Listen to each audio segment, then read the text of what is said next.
Well,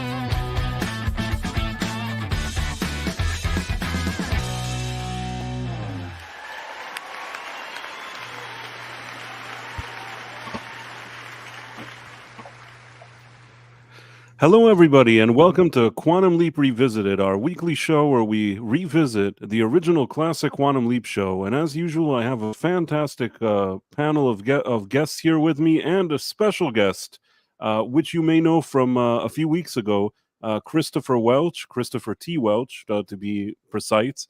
But we call him Chris. It seems that it's okay. He doesn't get upset if we do that.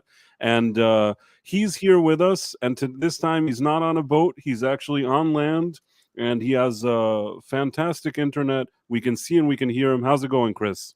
it's going great. I'm glad to be able to get out more than 6 words before I start to drop out.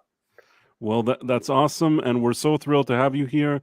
For those who are new or don't know, the episode that we're going to be talking about today, Leaping In Without a Net, from the original classic Quantum Leap show, Chris here directed the episode, so he's the director.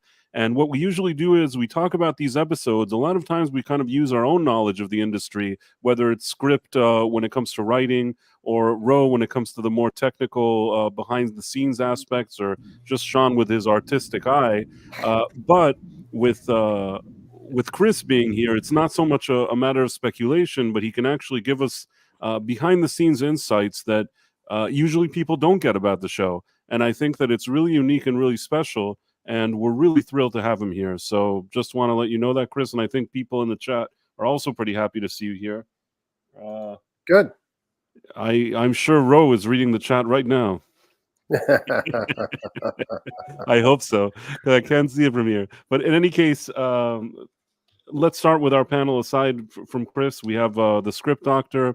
Script Doctor, he is experienced screenwriter. He teaches screenwriting. He has his own Patreon where he guides people in the field of screenwriting. He also has his own show, Scripts on Saturdays, where he goes over scripts that have been in the past considered by big studios or still being considered by them. He analyzes them with guests. It's something very unique and special that he does. How's it going, Script?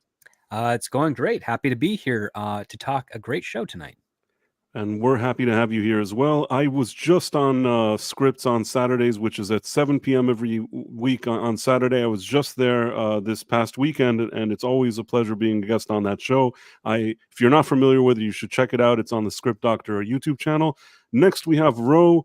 Ro is the host of the Scarif Podcast. He's also the co-founder of the Red 5 Network, which is sort of a network of a lot of different other podcasters who obey his every command. And in addition, he's Ro's a broadcast news veteran who's been working in that field for many years. He also brings a lot of kind of knowledge when it comes to the technical equipment and behind the scenes. How's it going, Ro? Fantastic. I just finished watching the episode and watching the credits. Obviously, I said, "Oh, look, it's Mr. Welch. I hope he comes on tonight." I'm like, "Yes, excellent." I didn't know if you'd want me back after my ship experience with no endless cutting out. That made us want you back even more. So At least just to hear the rest of your sentences. Good. Yeah, I'll give you all the end of my sentences from that show shortly. And finally, we have here the real Sean Krummel. The real Sean Krummel is an artist. He has his own sticker collection. RealSeanKrummelArt.etsy.com is where you can find his stickers. He also has his own YouTube channel, The Real Sean Krummel, and on it he does retro comic book reviews. He also does conversations about pop culture. He does drawings, and if you like that kind of stuff, you should definitely check his channel out. And now that I've introduced everybody, let's just first of all, hello to everybody in the chat. We see a lot of you guys that we see here very often. and we're happy to see you all here. Let's just jump into this week's episode and see what's going on. Right. This is the part where I have to find this week's episode, but I do have it this time. This isn't a situation like last time. This time it's we're 100% here, and I'm going to share it right now,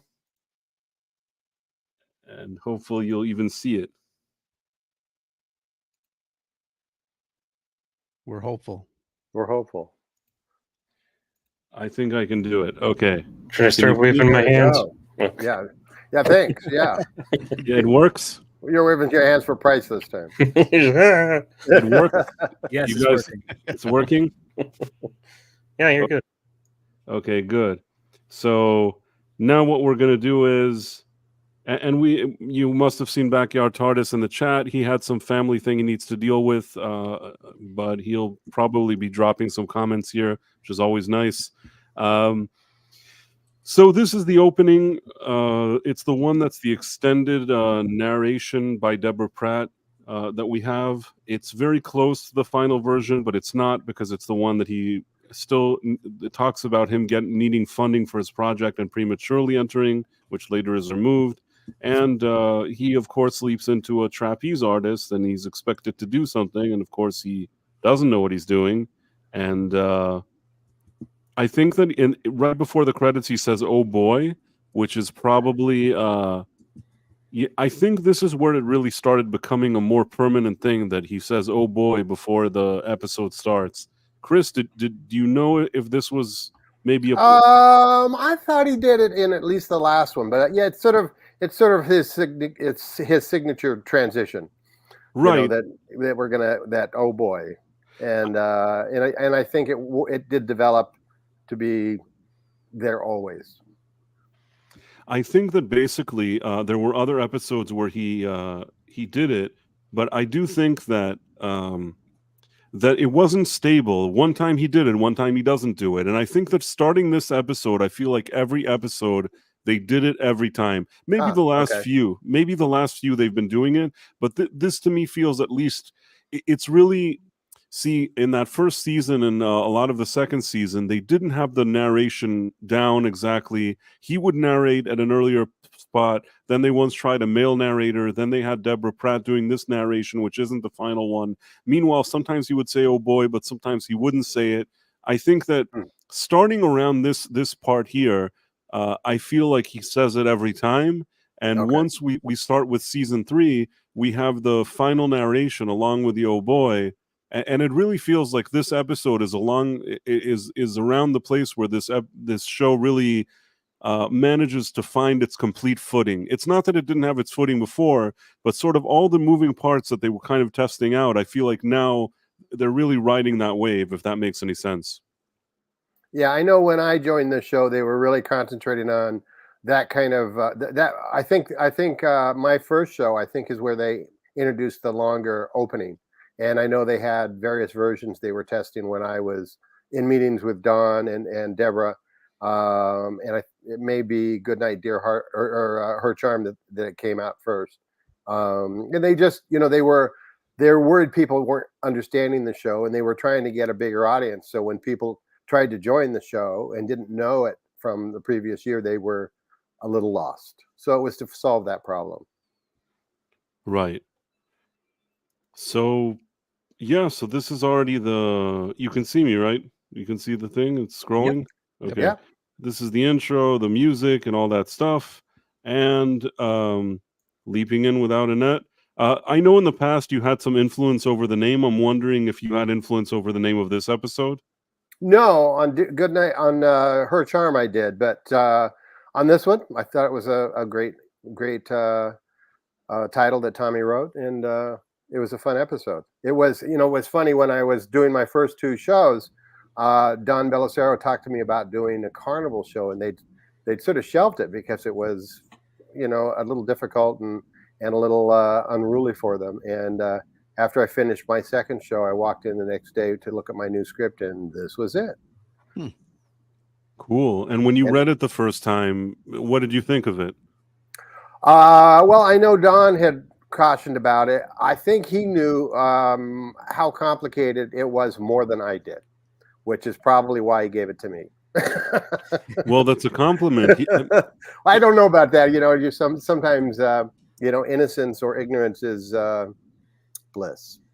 The way I see what it, was it? What Sorry, was it go that on. made it? I'm sorry. What was it that made it complicated at first glance for you? Because I see a lot of the complex nature of shooting, but what? Well, some of the things? the first thing, I guess, what I would just say, the whole trapeze setup, because we shot in the biggest. We put the tent up in the biggest stage at Universal, and then put the trapeze up in there, which filled most of the tent that we had, and a trapeze is a very delicate thing to work on. It's a standardized. It's radically more standardized than people realize. It has to be a certain height. The ropes have to be a certain length. Have to be a certain amount off the ground. The platforms have to be a certain distance apart. There's no really fudging that. Mm-hmm. So you're working on that. So I know, when Sam goes up the ladder, he's a little scared, and he's scared up there. And I know, I think one time I watched him and the girl, his sister, go up. And I think one time I went up there just to see what it felt like. And it felt high. Yeah. And you're on a very small platform. And so it was challenging. He had some fright. She had some fright. They got over it. But that made it hard. And then you got to have a whole carnival and all that stuff. And so it was just, they have in Hollywood, they have a number of carnival kind of things they rent to come in. So it was just that, and trying to film people on top of trapezes and doing dialogue. That was the biggest thing. Most of the time, if you think about the movies you've seen that have trapezes in it, most of the time the dialogue's on the ground, and then whoop whoop, we're up in the air. They had whole dialogue scenes up in the air. So it was, it was complicated. You're in a tent, and a tent that's real, and it's held up with various poles and things. So when you try to do a little dolly or something, you have to pull a couple poles, and then as soon as you're done with that dolly, you got to put those poles back or it'll fall down. Then you set up for another shot, and you pull a few more poles. So it was just that way. So even the shots with Sam and Al, when Al is supposedly levitating because he's a hologram, Right. Those were those actually done lower to the ground, or were they actually done up there? You stole my question. Oh no. So the only variable that we could do on a static shot where somebody was on the platform or somebody was on the trapeze, we could come down. We couldn't do a catch or a jump or anything like that, but we could come down a little bit and get them closer to the ground. They weren't near the ground, but they were more like 8 feet, 10 feet up, as opposed to, I don't know, at least 20 feet up that they were. So we could cheat a little bit for that. There's scenes that you see where you can see that, yes, they're way up there, and then all of a sudden we cut in. And of course, when we cut in, we would try to lower it. We'd shoot that whole series of shots with it a little lower. That we could cheat. Yeah. But when they were swinging and talking about catching and Sam swinging, that's got to be at height. Sure. I wanted to quickly, before we move forward, say that there's a few people in the chat that kind of were saying stuff to Chris. So glad I was able to tune in tonight. What a great treat to have the director back again. And Tex Rogers was also saying welcome to her, and it's good to have Chris back again. People are genuinely happy that you returned, Chris. Oh, and thank you all. If you weren't sure after the boat episode, I was telling you that people were very grateful that you, while you were traveling, made an effort to be on that stream. And I think they're even more grateful that you showed up today to talk about this episode. So I just wanted to let you know that, because we were talking about that before the stream. And now, I guess, since you've answered some of their technical questions, which we'll see more of once we see the episode and the different scenes, this thing starts off, and he's really just trying to figure out what's going on. Yeah. He's on this trapeze. Obviously, he doesn't know what he's doing. And, at least when it comes to the writing, thankfully for him, there's a situation where he hasn't been on a trapeze for a year. So it kind of, and also later we find out that there was also an incident. So it would make sense that he would be afraid or kind of disorientated. So somehow that works with the plot. But it is nice how this kind of builds up. She's talking to him about the doing these this trapeze stuff, and the father shows triple, up. the triple, yeah, She's already talking about the triple here. yeah, I think Yes. she is. Yeah. And then, of course, directed by Christopher. Yeah, Okay, he's gone Christopher again. Welch here. I got it. Is and I bet you the T stands for Tiberius. Oh yeah, that's it. Well, that's a then- great shot of Fabiana there. I mean, Yeah, she did a great job in the show. She did a great job. She was the first day. She was very nervous about going up. Both her and Scott had spent time over the weekend on the trapeze with the stunt people, trying to get used to it. But he got used to it faster. She when she went up the ladder the first time was you could tell, but she got great and she took it and she did a great job.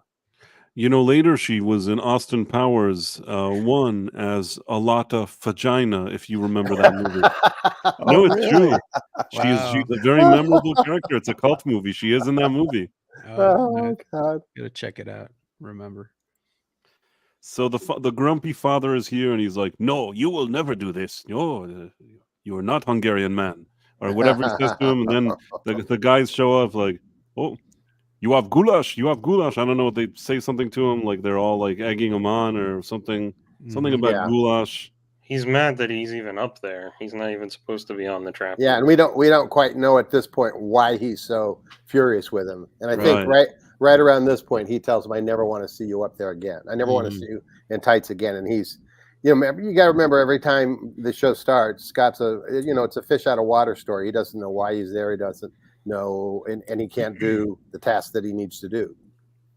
I think that at this point he's just upset to see him there, but he only in the next scene says, "I never want." Maybe I'm wrong, but I think in the next one he says to him, because right. Sam thinks that he needs to do the trapeze thing, and then the father tells him again. It's like almost a continuation of this conversation. Right. I think. I don't know. In any case, You're right. They go to do the show, and Sam comes running in tights, and then they're looking at him like he's That's crazy. right. Mhm. Right, and then oh, don't worry, you'll be good one day. You'll have confidence again. And then, like, he walks out and sees all the. This outfit is totally for the ladies, man. These tights, they leave nothing to the imagination. Well, I'll tell you, on this show, they love to get Sam in these kind of outfits, and Sam and Scott. They love to get him in these kind of outfits, and they love to get him without his shirt. They look for every opportunity to do that. they did some significant padding on the front there. You can tell. They did not want. Are you sure? I'm not trying to look too much, but I'll just say that it's my girlfriend was watching this. She's like, "Huh, he looks kind of like a Ken doll." I'm like, that's probably from network censors who, don't want to leave that much to the imagination. So this was a tricky little shot here, with the dwarf. That was fun, but didn't work as well as I wanted. Right, but I thought it looked pretty good though. I don't think it looks bad. Yeah, I wanted to be able to go from Sam's close up for him to pan over and then the camera to pan and see that nobody's there, and then pan down. But you just couldn't. You couldn't get the mirrors. The theory of the mirrors and the reality of the mirrors, and they brought in about 6 or 8 different mirrors for me to play with before we shot it, and I just realized it wasn't going to work. I just had to do this, get the mirror that stretched him out, and then do the rest in cuts. It works. As it came up, I was going to cringe, and it worked better than I thought. That would have been cool though. You see nobody, and then you had to tilt down. Yeah. But I think in this episode, because you guys were talking about it in Goodnight, Dear Heart, how many of the sort of showing who Sam was in reality. This is the only one. This right before Phil comes in here. This is there's only one shot of the character that he's representing. And in the Goodnight, Dear Heart, there was a couple of them at least. Yeah. Well, in this one here, he's so obscure we don't even really know what Sam's body looks like. No, you don't, because it's all in the mirror. Yeah. Was that the stunt guy, like the acrobatic stunt guy, playing him?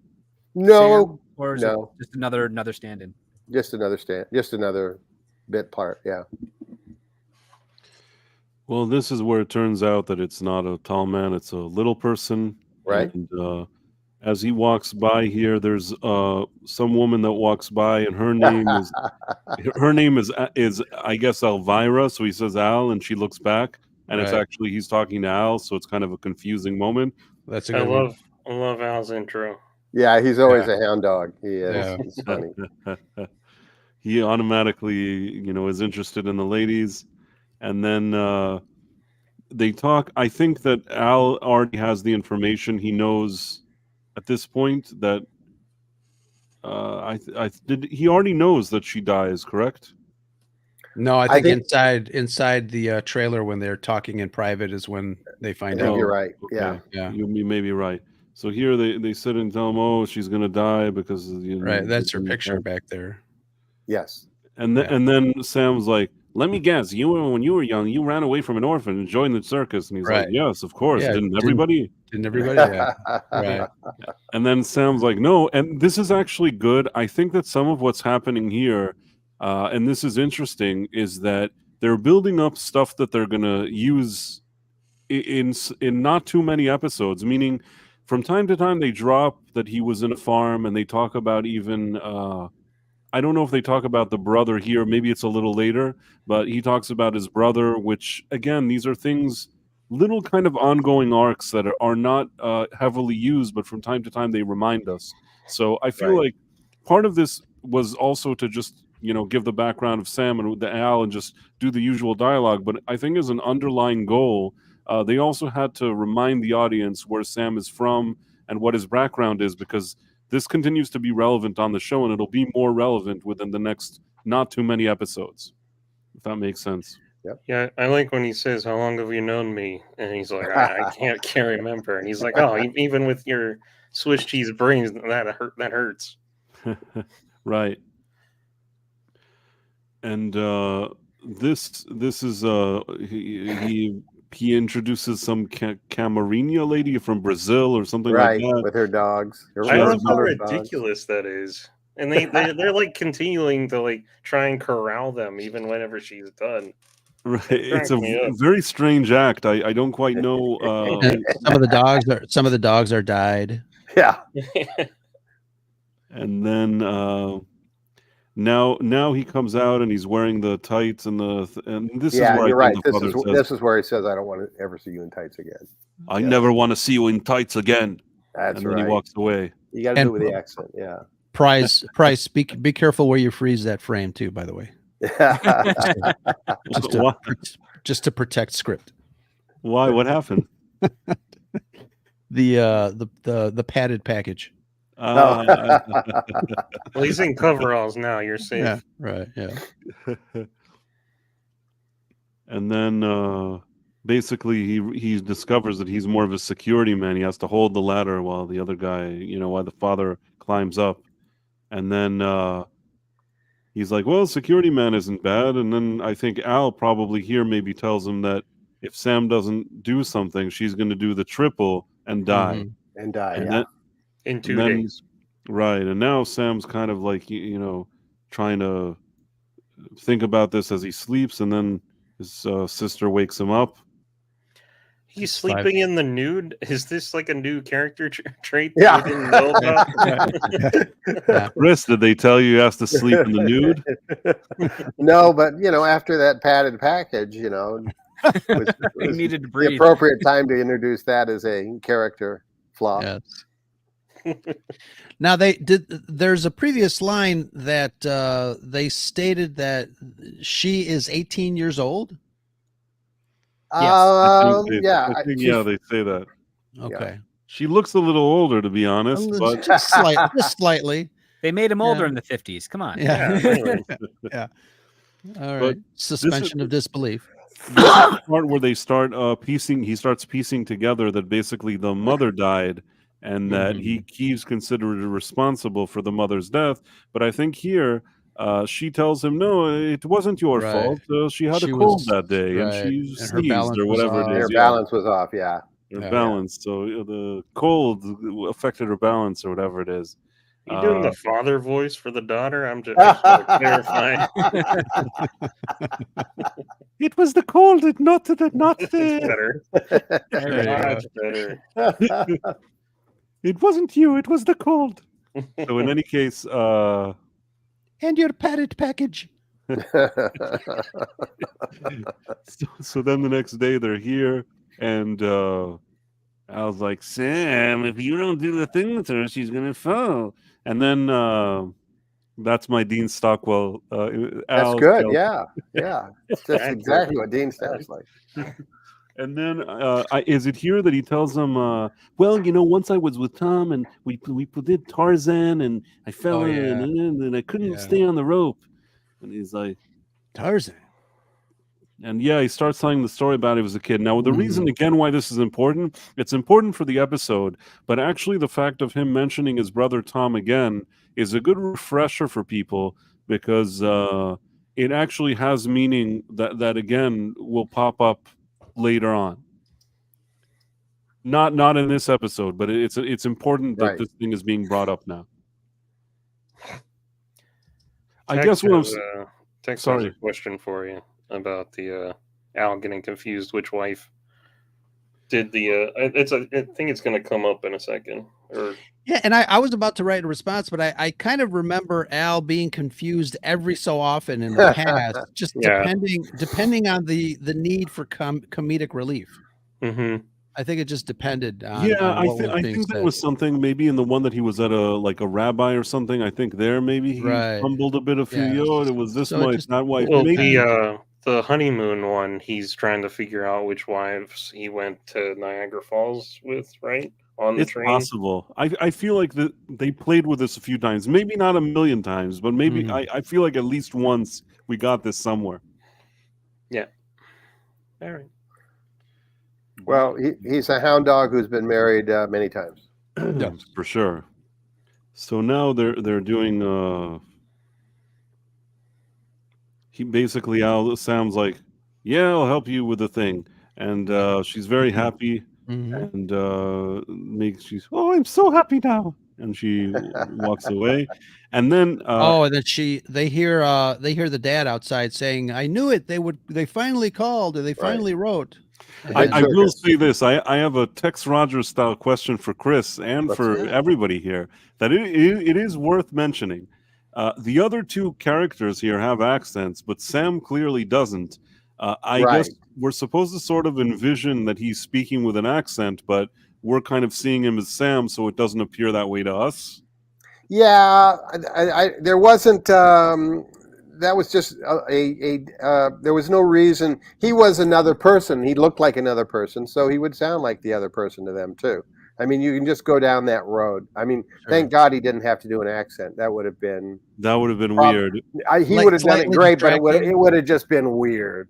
But was it something that came up? I guess because you're here, this is the kind of dumb thing I would ask, but nobody would know. But you're actually here. Was it something that came up in conversations between you and Don, or you just said, we're just going to put him? Did anybody even talk about it? Or nobody even talked about it? And I'd seen the show the first season, and he could have had various accents, and I think they just played it that since visually he's a different person, that his voice is that voice. It would have to be. It couldn't be Sam.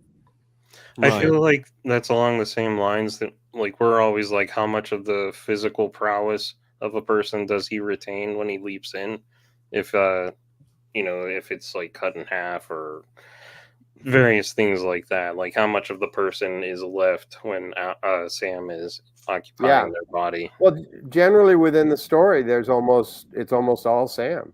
He's just in the other body. I'm sure there is something that something physical is left, but I don't remember in any of my episodes that being the case at all.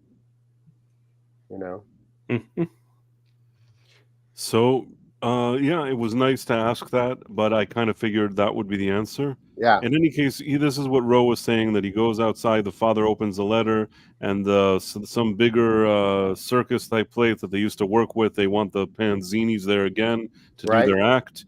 And actually, the Circus Vargas is a real circus. Yeah. I remember hearing about it in the 70s when I was a kid.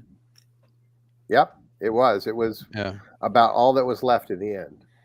Yeah, because this is supposed to be just a carny kind of show, which is Mhm. actually called a mud show. So Circus Vargas would be a big step up for them and a big deal, which is what Yeah. the scene's about. So at this point, the other people are like, "How dare you leave us? We're not going to have any money. We'll offer you more money." And he's like, "Sorry, I go where money. I don't do it for money. I do it for honor of my family." Whatever he blabs, and then everybody gets upset. The guy who's the little person, he kind of jumps on him because he first of all tries to offer him nicely. "I'll give you more money. I'll give you this," but he doesn't want it. And then at the same time, this other guy here is also upset.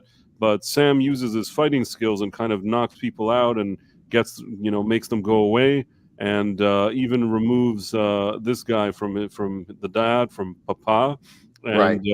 this And is he coins the phrase now. Here we I go. was gonna say, Yeah. Right. This is actually very interesting, and it's interesting especially for me because I actually know a few people who are little people and even have done some stuff in entertainment and in these type of shows and things like that. So I just think it's interesting because even though he's quote unquote coining the term, I don't even know if in 1989, 1990, a lot of people knew that rather than using these type of other words to describe little people, that little people was even a thing. I wasn't really aware of it till much later than this episode. I mean, I wasn't aware that he was coining a term, but now when I look at it, it appears that he was sort of coining a term. I it's guess like it's like he's inventing the twist again. right, but the weird thing is when he invented the twist on the show, everybody knew what the twist was. This is something that I think a lot of people were not knowledgeable. It's very kind of it's much ahead of its time in a way. And I guess I wanted to ask Chris, the term "little person", was that something that people even knew about then? Was that somebody was even using this? I mean, I'd done a different show with Phil, the dwarf, a number of years earlier, and I remember a little person being sort of the new polite term. I see. Just so people know, I mean, little person is always, from what I've been told, and this is just my knowledge. Little person is always the preferred thing. Dwarf isn't considered an insult. The one that starts with the letter M is the one that's considered insulting because it has sort of a derogatory origin from circus and stuff like that. Right. The word was sort of to describe in a sort of negative way. That's why that word is considered offensive, whereas little person is not offensive at all. But even dwarf is something that I think that is still acceptable. Just so they're basically fighting over two words that are acceptable, but nevertheless, it's still interesting that he says little person because I don't know how many people had even heard that term not in 1958, but in 1990 even. Right. Well, I think, and I don't know for sure, but I think dwarf and the other word that we're not saying, they actually technically mean a different kind of situation for somebody who's a little person, and that's why the other term was considered so negative. I think because there are different categories actually within the little person. So and maybe they were just insulted by the Wizard of Oz or something. Somebody here shared Super Mario Brothers 3 was telling people that you were the co-producer of Moonlighting. It says 9 episodes, 1988, 89. It could be more. Sometimes those IMDb aren't exactly accurate, but I know you did work on that show. You've told me that. I was on Moonlighting for every show. Oh, okay. In one form or another. I was the sound editor on the pilot, and then I was a picture editor. Then I went through various things all the way up to directing an episode. So I was on every episode of Moonlighting. So Super Mario Brothers 3, to answer sort of your trivia, it's actually he played a bigger role on that show than you've mentioned. But it's good that you. That's true. Still good that somebody. Suck on that is what you're saying. No. I mean, first of all, I like Super Mario Brothers 3. Get it right. I'm always happy that Super Mario Brothers 3 is here with us. So it's in no way an insult. I'm very grateful that people are doing research and bringing, but the guy is here so we could at least ask him. And and as I said, probably on IMDb, especially, it's not on every show so accurate. I've seen that myself. That sometimes it doesn't get things 100% correct. No, and on IMDb, I'll be in different categories. I'll be listed as editor, producer, director, sound editor. So you have to click, so they clicked on producer and saw that I had that credit on that. I did. Moonlighting was a blast. Obviously, no disrespect to Super Mario Brothers 3. We're happy that he shares trivia, does research. We're all grateful. Thank you. Back to our episode here. He explains the term, and then the guy is like, "Oh, little person, I like that." And then he kicks him, and he's like, "Ah, but I'm still a hunky or whatever it is." And then he runs away. And then again, Sam is here, and he's just really scared of doing this, but he's just trying. And Al's teaching him. He's like, "You got to pump. You got to pump, Sam." Al's outfit is amazing in this. This was a nice shot. I thought this was done pretty nicely. That it must be with a green screen, right? It's with a green screen, yeah. Is he suspended by like cables? Because it kind of looks like he's hanging in the air. It looks to me like he's suspended because he is sort of float. He actually moves within the picture like he's in the air, just a little bit, And so they would have shot this with a green screen. I was just staring at the feet, and I was like, "That's not like a really clear glass table, is it?" No. They were very good with the green screens on this show. I mean, that was they really worked it, and he was in a lot of those, and he was great. So when you filmed this one, you didn't have him, and you were just filming Sam, like Scott, talking to himself. Right, they were in the script supervising, talking to him from off camera. Okay, and then remember when we cut in and he's there, he's there. That's not green screen. Only when he's floating, he's green screen. So we either were tighter before this, or we'll be tighter again, and we don't see his feet, and then he's just there. Did they have to rotoscope him over like here because he's? Well, he seems like he's the middle layer, so that's what I was going to ask, because the key. Sam's image in the foreground seems very clean as he goes past it. There, I don't see any matte lines, any roto lines. It's done very well, which made me think that he was actually there. And then the only thing that was chroma keyed was maybe whatever he might be standing on in order for Sam to cross. It does look quite good, Chris. Yeah. I don't know. I don't remember doing it that way. I mean, they were good with their green screen. They were good with the rotor. They were good with everything. Yeah. I mean, it looks great. So I didn't have any green screen with the two of them in there. That would have been really complicated. Sure.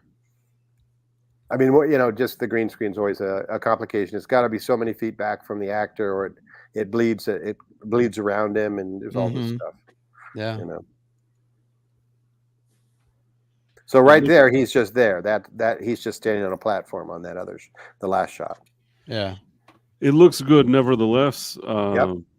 Once again, and then they're doing this thing, and she has to catch her, and she's doing like a one thing. Like first, she does something more simple, and I think that he actually manages. First of all, he doesn't even catch the simple one. I think she just falls, right? Yes, and he doesn't realize that she falls. And in the danger with nets is you can bounce off the net or miss the net, and she falls off the net. So that freaks him out because he was giving it the old college try, and he almost killed her. And then there's a part here that he's like, I saw that you were going to die. So she's like, did you see a bird in my trailer? He says, I saw two birds in your trailer. So 2 birds is good luck. So he sort of gets himself into trouble here. But then they go to the local fortune teller and ask her what's going on. This detail in the script is so cleverly done. The fact that they introduce somebody that also is named Al, Al, and that the fortune teller later on can sense. Yeah, right here. I love this. This was a great little addition to the story. I loved it. Yeah, I love whenever the people catch on to their little shenanigans. And stuff. Yeah. Most of the time, they only catch on to it because Sam is talking to somebody who's not there, and that makes them suspicious. But in this case, because she's a fortune teller and has powers, she senses it. She senses, and it's a great little addition to the story. Yeah, I love it. Right, and then when the name is mentioned, and she thinks it's the woman, but it's actually Al, Yeah. which is interesting. So at this point, though, rather than saying that she's going to die, she actually doesn't say it, and she's like, "No, not if you catch her," or whatever Right. it is. And then she also she said something about him being an angel, and then she's like, "Oh, I'm looking in your eyes. There's so many souls reincarnated." That's And right. basically, this lady sees a lot of like spooky stuff, of- and yeah. Well, you that know, also motivates him. He's like, right, yeah, he, he saw Right. a lot of truth. right now maybe he feels like it is his responsibility, so he gets Mhm. motivation, and he says, "You know what? I'm going to do this thing." He goes back. He's working hard. He's trying. Al is there coaching him. You got to pump, Sam. And then Can I ask, like, do you know like how much training they had to do? Like, you're filming this stuff pretty quickly. Yeah, well, they did most of their training on the weekend before we started shooting, Oh, and the trapeze representative was there, and Scott caught on to all this stuff really quick. He was good, and she just had to get up on the platform. She never leaps off the platform. She never did. No, and she shouldn't. And that's all stunt doubles after that. nice. nice. Well, they seem rather convincing, the whole thing. And the thing was, the way you shot it, it looks good. Meaning, I don't spend time thinking, oh, where did they replace a person here? Is it more of a stunt person? I think Right. that it generally looks pretty good. And, I don't really think about it. I just go with the flow of the episode, which is a testament to some good directing on your end, I think. Well, thank you. This is an interesting scene where there's sort of a monologue where he's like, I guess, sort of talking to his dead wife. Yep. Mhm. And he's like, "You should have seen my boy. He beat them up like true Hungarian man. Maybe I should allow him. Maybe I should allow him to do the triple with our daughter." And then I guess they're doing this thing, and the father is so inspired by seeing his son, punch some guy in the face that he shows up. Mhm. And when it turns out that Sam, isn't able to catch her when she does the triple, then that's pretty much the end. He has no faith in his son anymore, even with the fact that he looked like a Hungarian man earlier. And now they're driving, and and Al is like in the car, and he's like Going "You through just the roof. through the roof. So What- is that a special effect, or is that just a sunroof in the truck? That right there is just a sunroof in the truck, but they had some special effects things too. Yeah. They had to wrap it in a way that you don't see light coming in. Mhm. Yeah. Yeah. Right.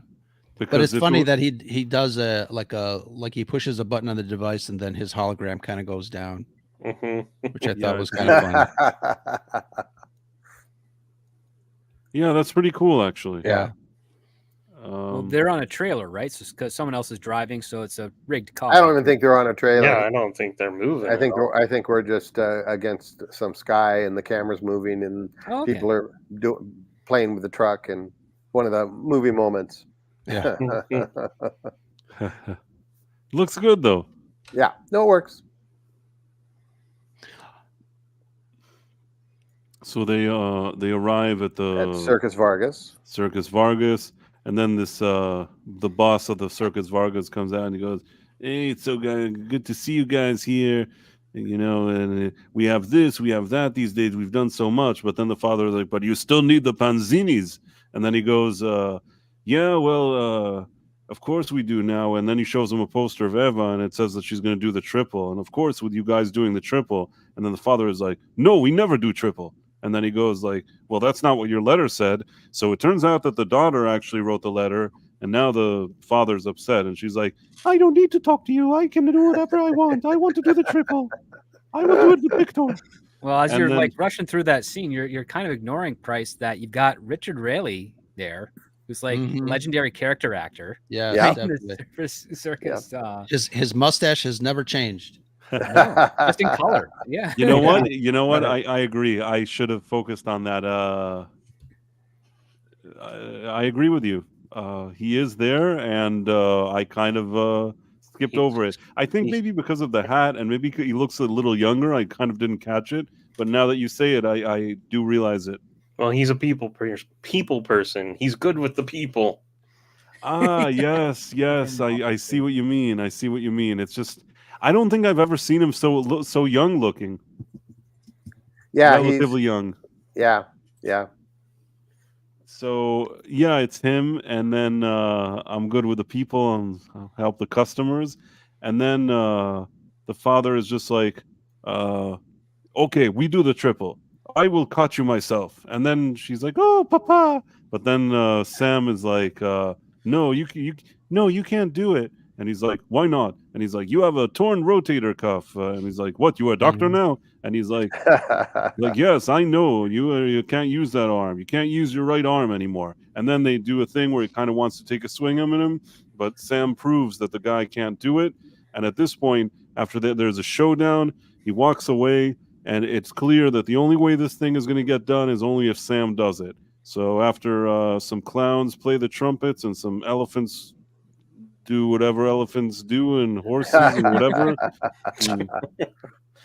Oh, I was going to ask yes. earlier in the season, there was a sequence of shots from, I don't know what in the story event was happening, but we were talking about how sometimes that it looked like different film stock was used, and we figured that it might be stock footage. Was any of this stock footage of the crowd of this circus, or was most of, especially the acts here, were all stock footage? Oh, okay. So I think what they probably did, I mean, Universal has a huge library. I mean, it's a huge library in Hollywood, but I suspect what they did is they found these stock shots before we shot.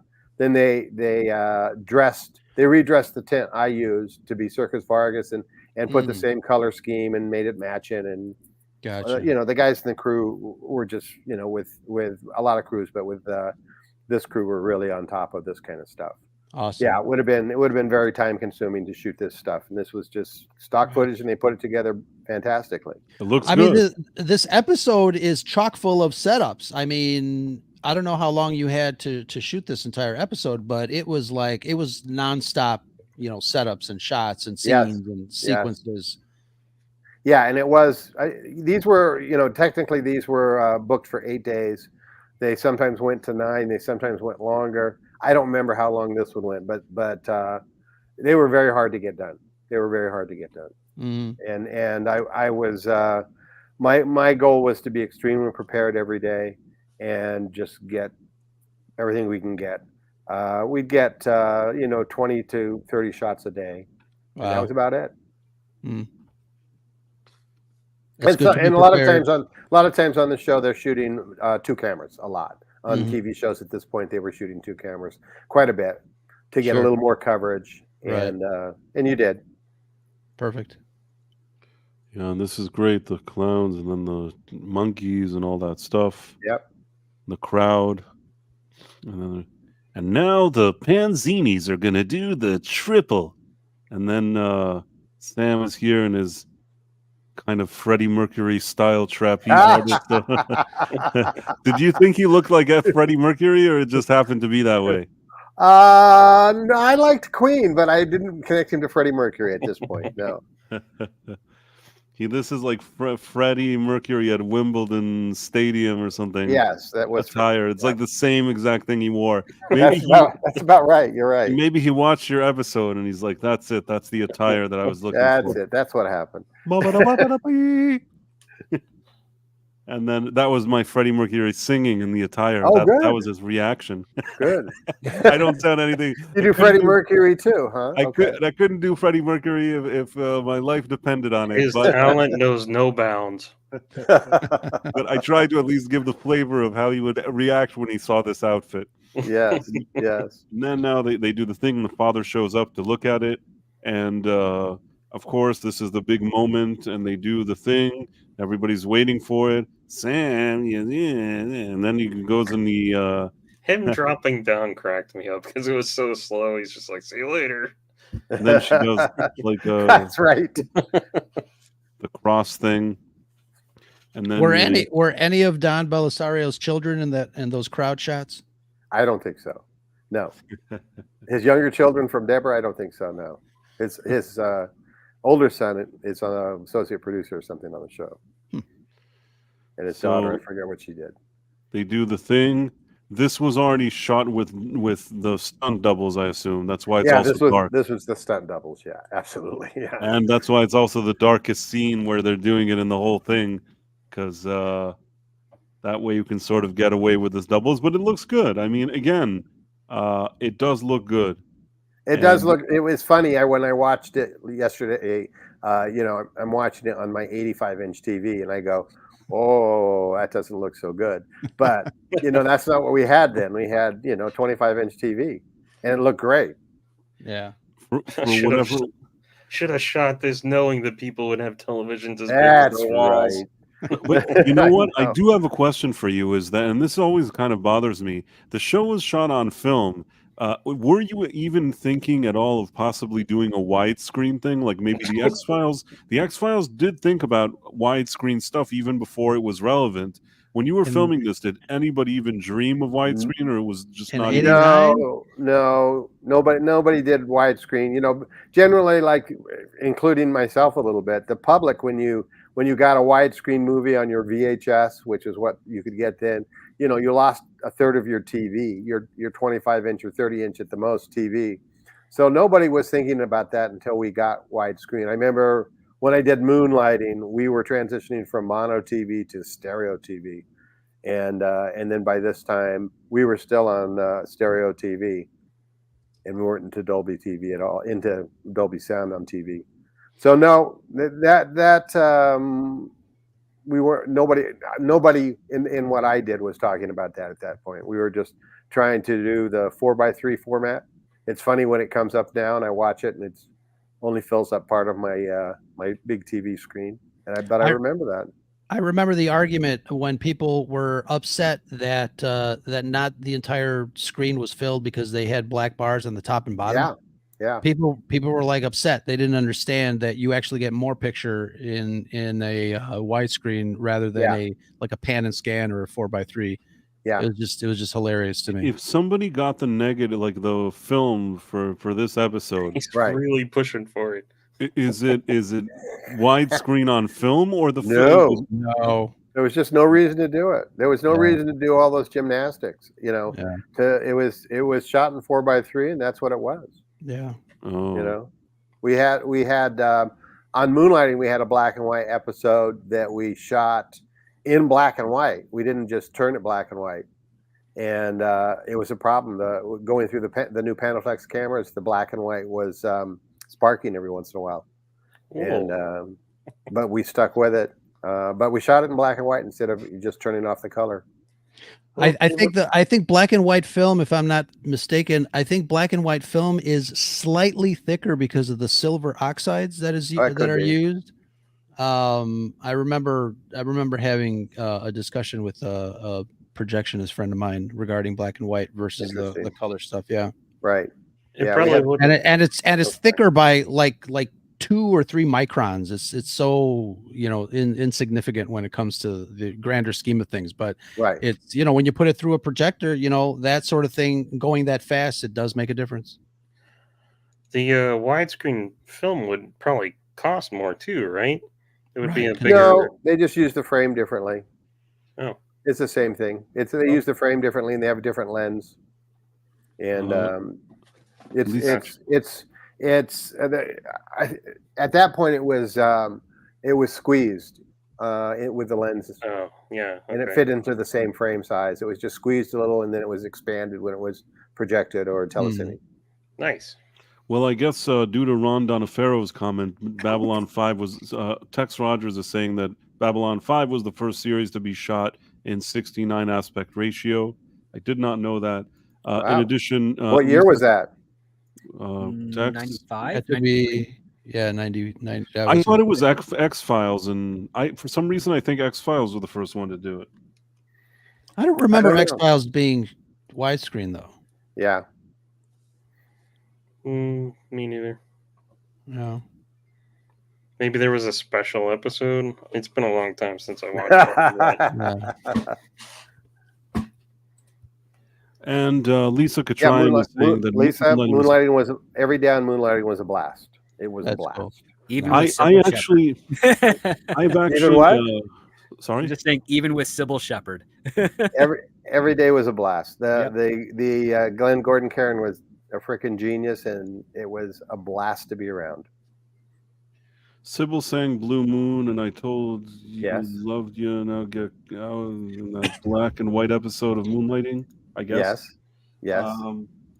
I'm not arguing Tex Rogers. I just believe that somehow X-Files is at least one of the early ones. I'm not saying maybe it's not as early as Babylon 5, but it is one of the early ones. Babylon 5 was 93. When was X-Files? Like 96? Maybe if that's the case, then I guess Babylon 5 would be the first one. But Well, you can Google it if you want. 93 in September for X-Files. Was the same first, year. Yeah. First season. Moonlighting strangers who just walk on the way. I really like that theme song. Is it Al Jarreau or something? It is Al Jarreau, yeah. Yeah, that's a good theme Very song. good. It was a good theme song. It was. I'll tell you just quickly about Moonlighting that I think that the early seasons were fantastic, but then there was something that I feel like both Sybil and Bruce were doing other things and they suddenly didn't show up. And then there were like episodes with Miss DePesto and Booger from the Nerds. And I feel like I liked those guys as side characters, but like I felt like the show really was chasing away its audience. And there was a time that at the end, also, you know, that whole thing with the triangle with Mark Harmon and the thing. Right. I think that was a classic example of if you put the main people together, the problem that it could cause within the balance of your show. And just finally, I feel like at some point, and I don't know what happened on the production, it went from being one of the best shows. It was such an amazing show to kind of being very wobbly there for its last season or two. I can't remember now. I just remember that it was uneven. Well, yeah, you and I off of the internet can someday talk about it. I was there for all of that. But I'm not saying stuff that's crazy, right? I'm not like a nutcase. It changed. It morphed.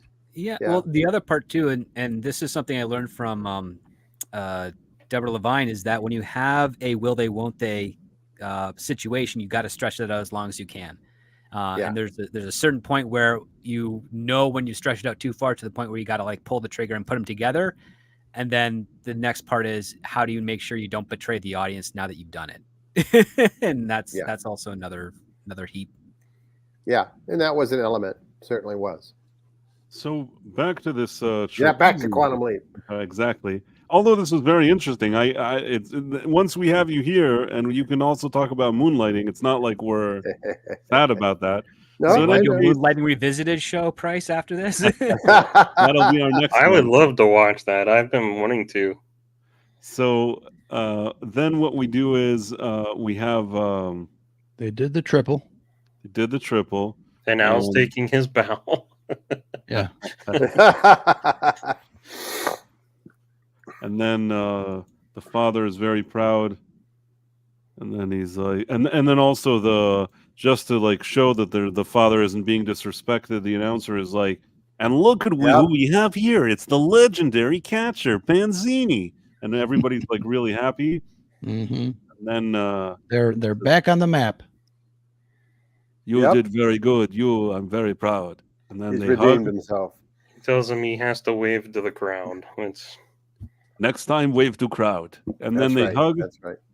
And then Sam's in a window, and some lady's like, take the basket and come down here. And then it turns out he's taking a baby and driving away. It's a random Arizona. He puts it in the bed at first. Yeah. And it's Julie Brown. So it is Julie Brown, yeah. So Chris, you didn't direct the little sequence after the beginning of it, right? No, the director of the show that was on never directed that. That they could tie that to any episode they wanted. Whatever episode was going to come next, they could do that visual effect and get to any episode they wanted. Yeah. But so, I will say this, that I think that Belisario must have been happy with what you were doing, because he gave you this season, season 2, he gave you Her Charm, he gave you Good Night Dear Heart, and Leaping In Without a Net, which were 3 strong episodes this season. I feel I'm glad you feel that way. I feel like he gave you good ones. I don't know if that was, he just said, Chris is right for these, or what he was thinking, but these are all episodes that I like, and they're rather memorable too. Well, and they're not easy too. I mean, we talked about the technical aspect of the setups and the logistics of it. So kudos to you. Well, thank you. I mean, they had to take quite a big leap to hire me, because I hadn't had that much directing experience, and I got a call from them, and I gave them my Moonlighting that I had directed, and they said, we want more. And I had directed some other B, or I'll call it B stuff. And I said, well, I can give you the B stuff, but the Moonlighting's the best thing I got. And I said, I sort of said to them, I said, and they were very nice to me. Everybody was always nice to me. I said to them, before I had a show like Moonlighting, everybody said, gee, if you just had an episode of something, we could give you a chance. And I said, this is what's happening. You got Moonlighting. Either do it or don't. It's up to you. And it wasn't, the other show was Tales from the Dark Side, and that was nothing compared to Moonlighting or Quantum Leap. So Ishmael is saying, Good Night Dear Heart, by far my favorite. Oh, good. Tex Rogers, who's a very tough customer, says, I really like that show. It's in my top 5, I think. Okay. Good. So Tex still has to simmer with that to see if it's in his top 5, but the fact that he would be considering it for his top 5, and him being Tex Rogers, this a big deal. Well, I think you all, the neat thing about doing this for me is I haven't seen these episodes for a very long time, and when I watch them again, I go, wow, that worked pretty good. The script really holds up nice. The performances feel current. Doesn't a lot. I mean, you got to realize those are 34-year-old shows by now. When I think back when I was younger and we looked at shows that were 30 years, they felt like a whole different medium at that point, than there. So it's a pleasure for me to sort of watch them and refresh all my good and bad experiences. Well, and we appreciate you being here. I am one of probably the only of the entire panel that has never seen Quantum Leap before starting this project with Price. Okay. So I'm obviously I'm really enjoying it, and the fact that Price has secured some awesome guests like yourself is just amazing to me. So we really appreciate it. I still don't know how he found me, but he did. And somehow he sent a text to my wife today. I don't know why he's got her number too. I don't know where he's getting this. He's got like some Libyans from back. He's got some secret source that he won't tell me about. Don't ask us. He's a mystery to us too. Okay. Speaking of something that's not so secret, could you tell us a little bit about? I mean, obviously you already worked with Scott Bakula before, previously on this show, but like with the guest stars, did you ever have to?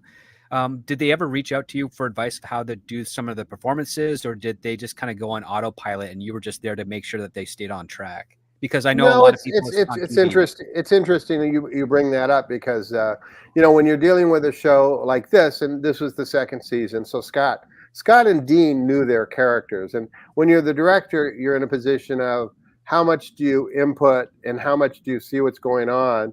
And with Scott and Dean, you're more in the position of stay out of the way because they know what they're doing, and you make small adjustments.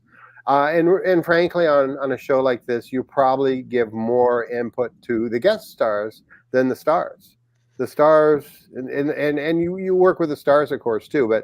But Scott knows this part. He knows where he's at in each episode, that he's confused in the beginning. What am I doing? Then why am I here? And then who am I supposed to save? And then how am I going to do it? So you give more of your time generally to the guest stars and try to stay out of the way of, I won't say stay out of the way, but don't get in the way of the people who already got it down. Super Mario Brothers 3 wants to thank you for joining us, Chris. And he said, by the way, Legend of Zelda cartoon dynamics between Link and Zelda are based on Maddie and David from Moonlighting. LOL. Oh, really? I didn't know that. Good. And then Ishmael appreciates you being here. Tex Rogers appreciates having Chris's insight. And Good stuff. Good stuff. good stuff. Yeah, a lot of Okay. great comments came in along the way. There's one thing that somebody was talking about, and I wanted to clarify it because I know the answer. I think maybe they knew the answer. Yes, there were two Julie Browns. One was a American redhead Caucasian lady, and she was the one that we see in this episode with the baby at the end. And Mhm. there's The oth- so and the other one wasn't. the other one was a British. She couldn't be African American because she's British. So she'd be Uh, black, or like that's how you do it. A black British woman, who, by the way, I've met before, and she's super nice, super nice. That's I have to say that I met her once, and she was really, really nice. That's the truth. And Okay. so yeah, so she was a VJ on MTV. So That's what I thought. Yeah. two Yeah. completely different things, but they were both around in the 80s. Because she was called Downtown Julie Downtown Brown. Julie That's right. Brown. It wasn't, I guess, a conflict with Redhead Julie Brown. So there was Redhead Julie Brown and Downtown Julie Brown, and that's how you kind of were able to tell them apart. Okay. And the first one did one of the greatest movies, Earth Girls Are Easy. It is a movie. Hey man, that movie's great. Daisy Blossom Flower Child says, "Thank you, Chris. Excellent stream." Well, good. Thank you, guys. It's as I said, it's a pleasure to get to sort of look at these shows and reminisce with myself a little bit. And my wife walks through the room and says, "Oh yeah, I remember that show," or "Oh yeah, I remember the day you shot that." And Ron Donofero says, "Very glad to have you with us."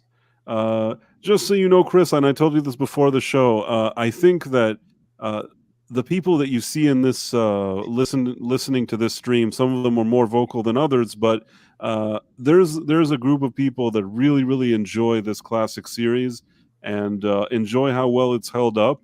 And we're here every week and we talk about it, and everybody is just really, we've given you a bunch of compliments, but it really is nice for us because we talk about these episodes all the time, and it's so great to have somebody with your kind of insight just kind of giving his take on things. And You were there.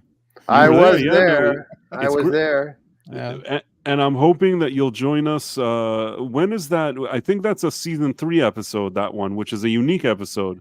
Yeah, get a hold of me for that one. That's Miss Deep South. Right, and I think that's where somewhere Scott in the leaps third- in as a woman. Right, but you know, it's not that I've never disliked the episodes that he leaps into women, because I think that on this series they knew how to do that well. But Mhm. out of those episodes, that one is especially memorable. The Miss Deep South one Right. is one that actually I remember. I believe it's in the opening credits. Usually you see it, Yeah. right? Mhm. In the song. Maybe in later seasons, it's kind of, you usually see a shot from that episode because it's very memorable. Okay. Yeah. Okay, but yeah, probably after we hadn't shot it yet, so it's in the later ones. It's probably like starting season 3, they incorporate that shot into the beginning. Yeah. Yeah.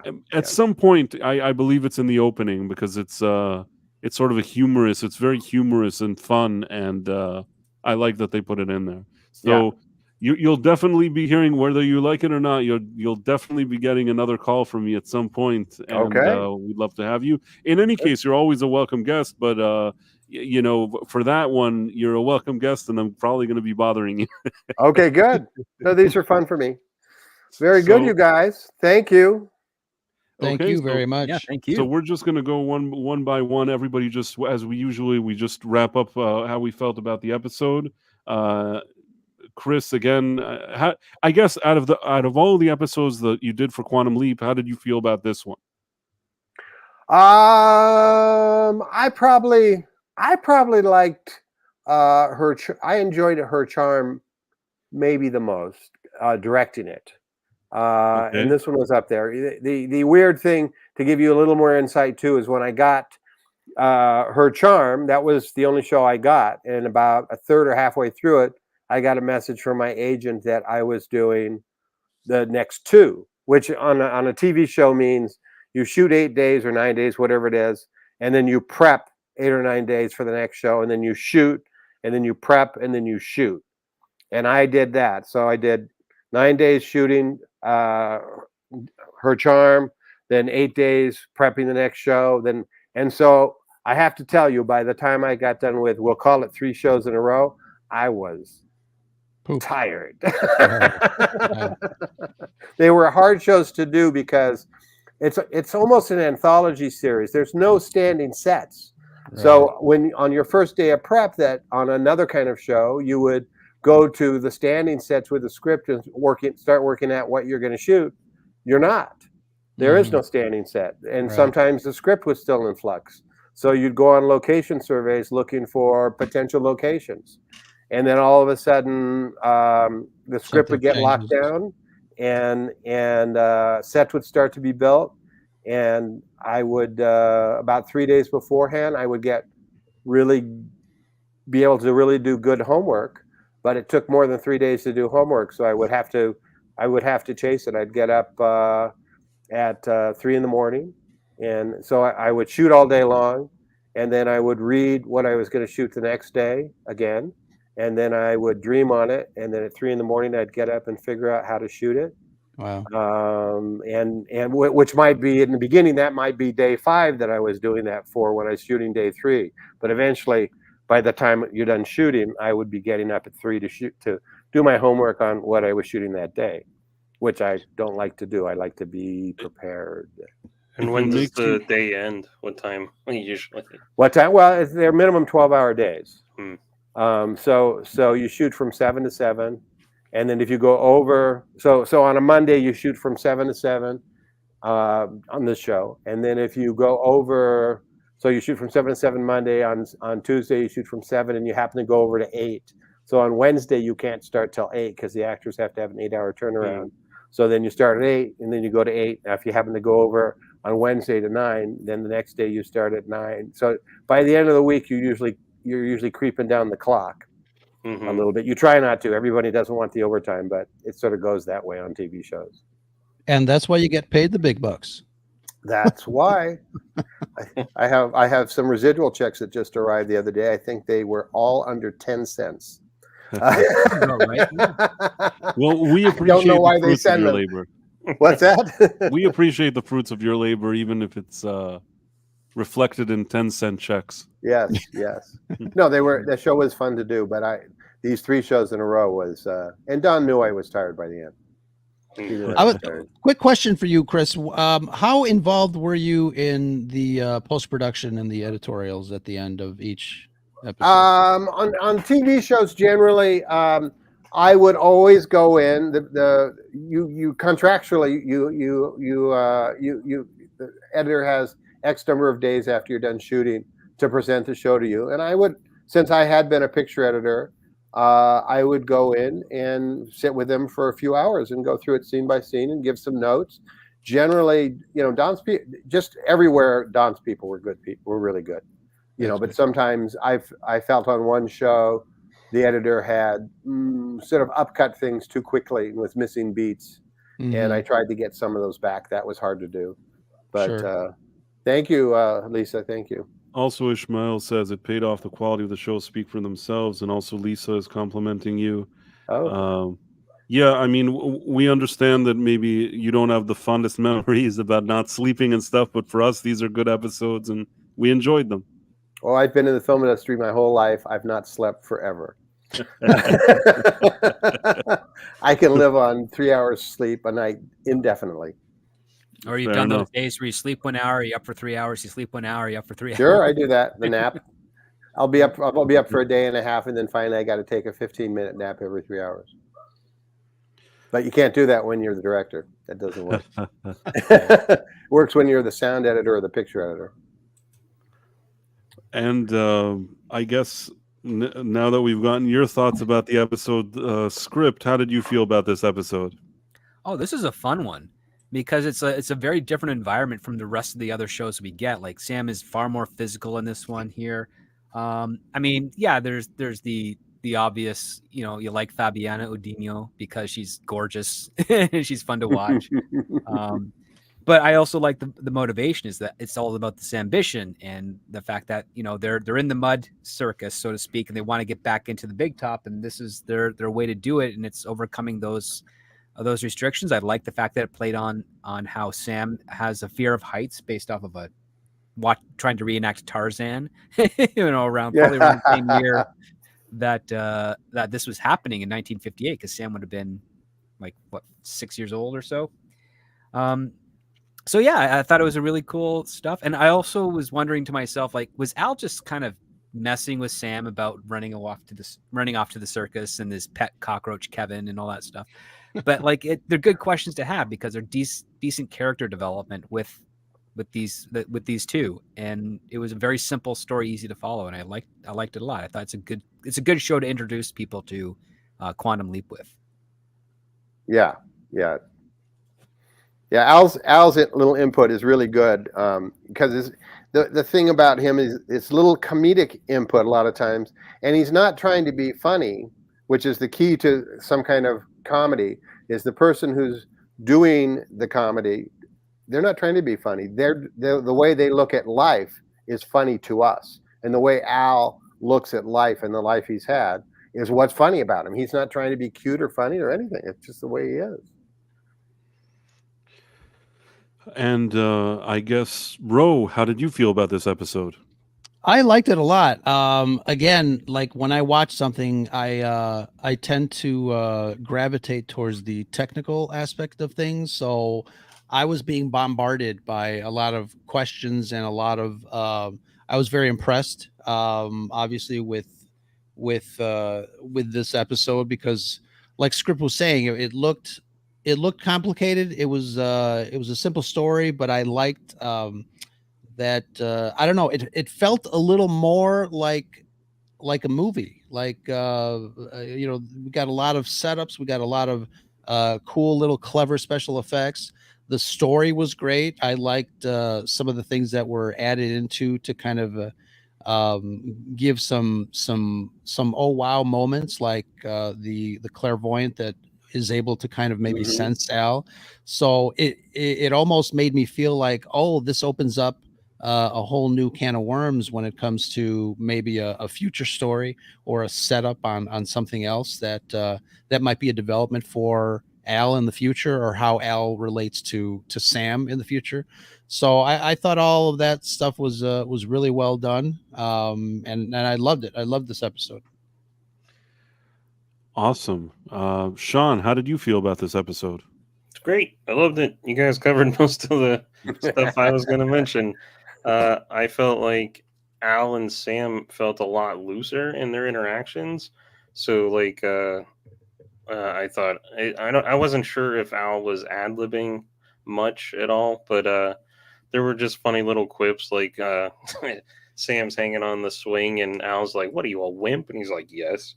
And that cracked me up. So there wasn't much ad-libbing in these shows. That wasn't. Yeah. So they're just getting really comfortable with each other as actors, I guess. Right. That's great. Yeah. It's a lot of fun. I mean, it's so natural.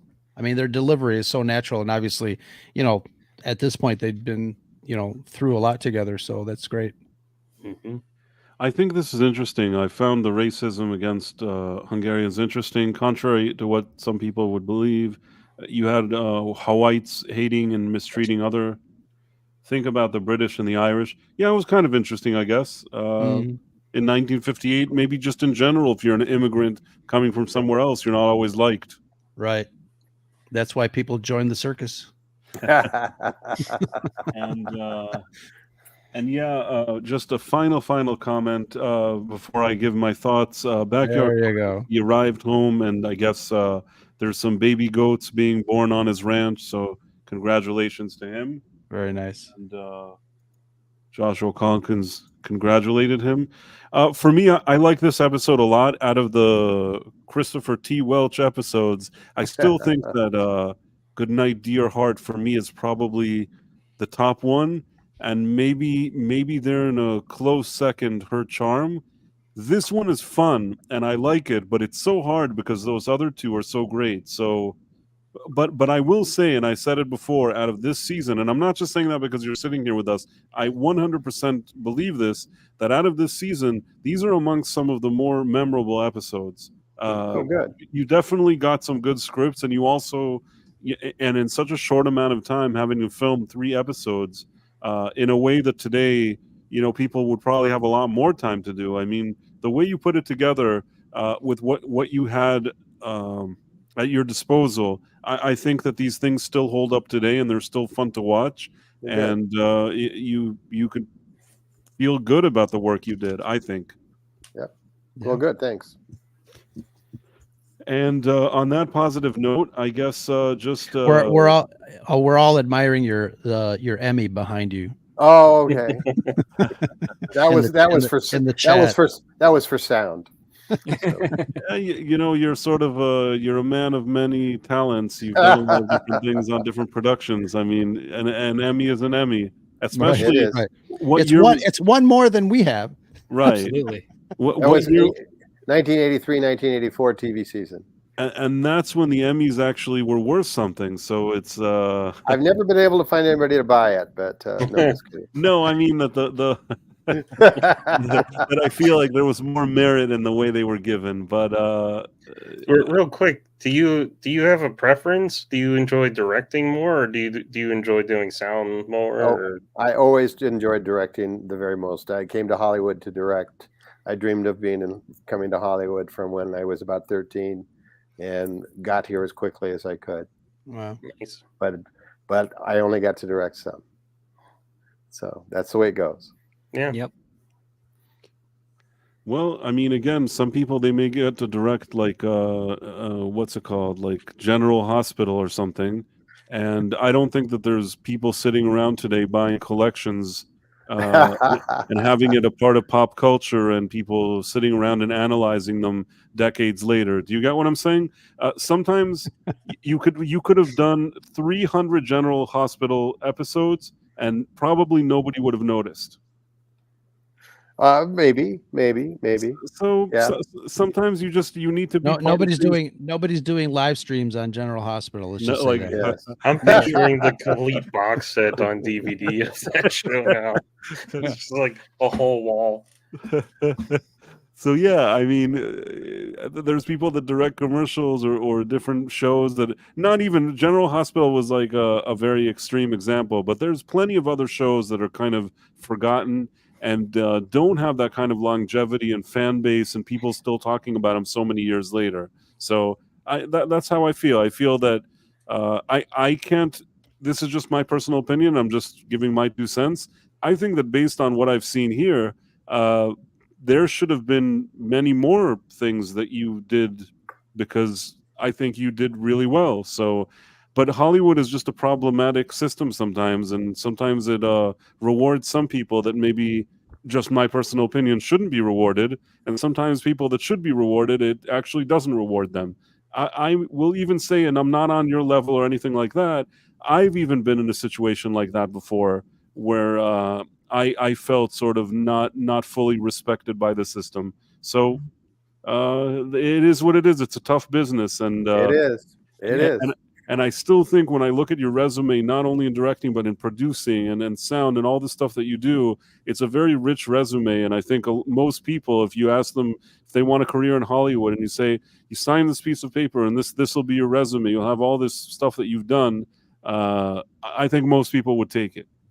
Yeah. I mean, I had to do, I forget, I was getting interviewed for something about 2 years ago, and they were going through some of my credits, and I realized at that moment that my entire adult life I worked in Hollywood.